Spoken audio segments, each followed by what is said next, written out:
लग्न ठरलं thanks to Marathi matrimony. लग्न म्हणजे मराठी मॅट्रिमनी. विश्वासाची 26 वर्ष. लाखो सुखी दाम्पत्य. डाउनलोड करा मराठी मॅट्रिमनी. शिवसेनेचे आमदार अर्जुन खोतकर आपल्या सोबत आहे. आपण त्यांच्याशी बातचीत करणार आहोत. आज 5वा दिवस आहे अर्थसंकल्पीय अधिवेशनाचा आणि आजचा दिवस हा नेमका कसा असणार आहे, बरेचसे कयास लगावले जात आहेत.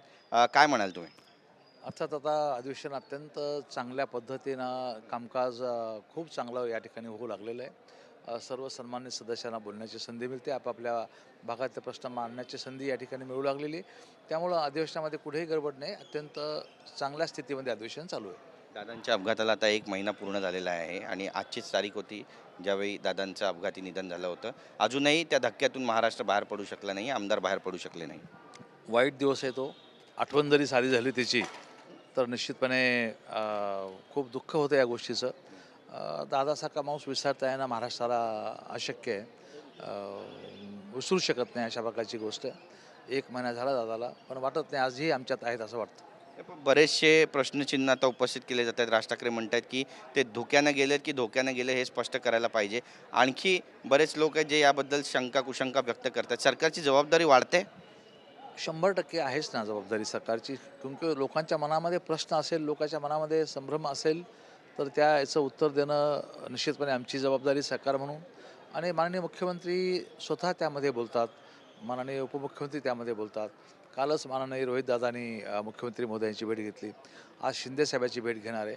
मला असं वाटतं की कुठेही काही लपवण्यासारखं आहे असं मला वाटत नाही. अकोला महानगरपालिकेच्या सभागृहाला टिपू सुलतान नाव देण्यात आलं. हे नाव मागे घेण्यात यावं अशी मागणी शिवसेना आपल्या पक्षाकडून करण्यात आलेली आहे. किती महत्त्वाचं आहे हे सगळं? आता मला असं वाटतं की हे वरच्या पातळीवरचा विषय, ते वरच्या पातळीवरचे लोक बोलतील. नक्कीच. राजकीय धुळवड आता सुरू होते आणि अवघ्या 3 दिवसांवरती रंगपंचमी आहे. तुम्ही तुमची राजकीय धुळवड कशा पद्धतीनं साजरी करता? तुमचा आवडता रंग कोणता आहे? आणि जर भविष्यामध्ये उद्धव ठाकरे यांना रंग लावायचा असेल तर कोणता रंग लावणार? अर्थात आता रंगपंचमी आहे आणि रंगपंचमी म्हटलं की निश्चितपणे हे धुळवड तर येतेच, त्यामध्ये नंतर पुढचा पाठ. राजकीय धुळवड तर महाराष्ट्रामध्ये खूपच चालू आहे. तुम्ही बघताय की कोण कोणत्या रंगात मिसळल्याला काहीच कळायला तयार नाही. प्रत्येक आमदार भेटलं की त्याला विचारावं लागतं की तो कोणत्या पक्षात आहे. अशा प्रकारची स्थिती आता निर्माण झालेली आहे. मी आता गेली 40-45 वर्षी मी राजकारणात, पण अशा प्रकारचं वातावरण मी बघितलं नाही कधी. एवढं खतरनाक वातावरण सध्या झालेलं आहे.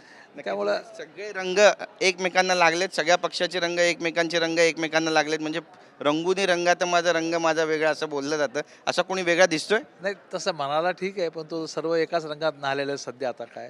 आणि त्यामुळे काय तुम्ही म्हणलं की उद्धव साहेबाला रंग लावायचा तर कोणता लावणार, तर अर्थात त्यांचा रंग भगवाचा भगवात लावला पाहिजे, तर नाही तुझा काय विषय आहे का? नक्कीच. पण काँग्रेसला कुठला रंग लावणार? ते बी आता भगवामय होतात असं वाटतंय आम्हाला. चित्र तसंच आहे. बरं. आणि एम आय एम आणि समाजवादी पार्टी या सगळ्या पक्षांना मग कुठला रंग लावणार? आणि आता ते त्यांचा रंग पक्का ठरलेला आहे, त्यामुळे काय बाकी इतर नाही. पण तू जे आमचे परस्पर विरोधी आहेत तेही भगवामय होतात अशा प्रकारचं चित्र दिसतं राजा. त्यांचा जर हिरवा रंग तुमच्यावर पडला मग काय करणार? ते सपोर्टिंगच आहेत आम्हाला, बाकी काय. बरं. शिमगा कुणाच्या नावाने? शिमग्याची पण परंपरा आहे कोकणात, तर खूप जास्त शिमगा केला जातो. विरोधक सध्या तुमच्या नावाने शिमगा करतात, त्याचं काय करायचं? नाही, मग त्यांनी ते नाही केलं तर मग ते विरोधक कसे म्हणता येईल त्यांना ते करावंच लागणार आहे. करतील ते, त्यांनी केलं पाहिजे. अजून ते कमी पडतात अजून, मला असं वाटतं. फार मोठा शिमगा ते करू शकत नाहीत, कारण की त्यांच्यात जोशच राहिला नाही, त्यांच्यात काही राहिलंच नाही जोश. त्यामुळे शिमगा त्यांनी करावा असं आमचं म्हणणं आहे.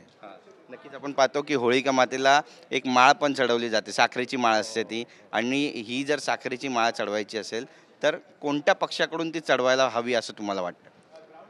अर्थात चांगल्या अर्थाने जर विचार केला तर शिवसेना या पक्षाकडून सोडवली गेली पाहिजे, शिंदे सेनेकडून.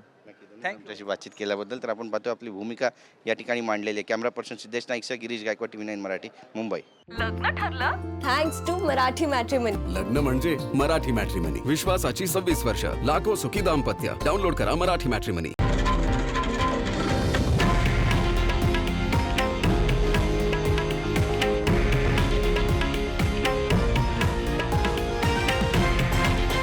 हे आहे देशातील नंबर 1 न्यूज नेटवर्क आणि आपण पाहत आहात TV9 मराठी, एकमेव.